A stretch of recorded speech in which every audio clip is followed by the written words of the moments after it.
హాస్పిటల్లో అడ్మిట్ అయి ఉన్న వల్లిని చూడ్డానికి రామరాజు వస్తాడు. ఇంకా రామరాజుని చూడగానే భాగ్యం ఆనందరావు మరింతగా ఏడుస్తూ బాధపడుతూ ఉంటారు. ఏమైందమ్మా వల్లి, నీకెలా ఉంది అని అడుగుతూ ఉంటే, ఇంకెక్కడ బాగుండడం అన్నయ్య గారు అంటూ భాగ్యం ఏడుస్తూ ఉంటుంది. అసలు ఏం జరిగింది, ఎందుకు ఇలా ఏడుస్తున్నారు అని రామరాజు అడుగుతూ ఉంటే, పోయింది, మొత్తం పోయింది అని డాక్టర్ చెప్తూ ఉంటుంది. ఏం పోయింది అని రామరాజు అడుగుతూ ఉంటాడు. ఇంకా అప్పుడే నా కూతురు కడుపు పోయింది అన్నయ్య గారు అని భాగ్యం ఏడుస్తూ ఉంటుంది.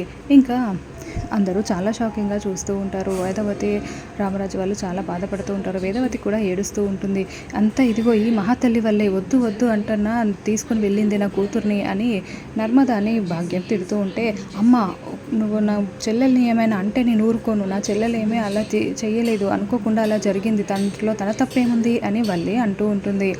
ఏంటే నీకు ఇంత ద్రోహం చేసిన వాళ్ళని కూడా నువ్వు వెనకేసుకొస్తున్నావు అని భాగ్యం అంటూ ఉంటే, తనేం చేసిందమ్మా, తనని అంటే నేను ఊరుకోను, కన్నా తల్లివని కూడా చూడను అని వల్లి వార్నింగ్ ఇస్తూ ఉంటుంది.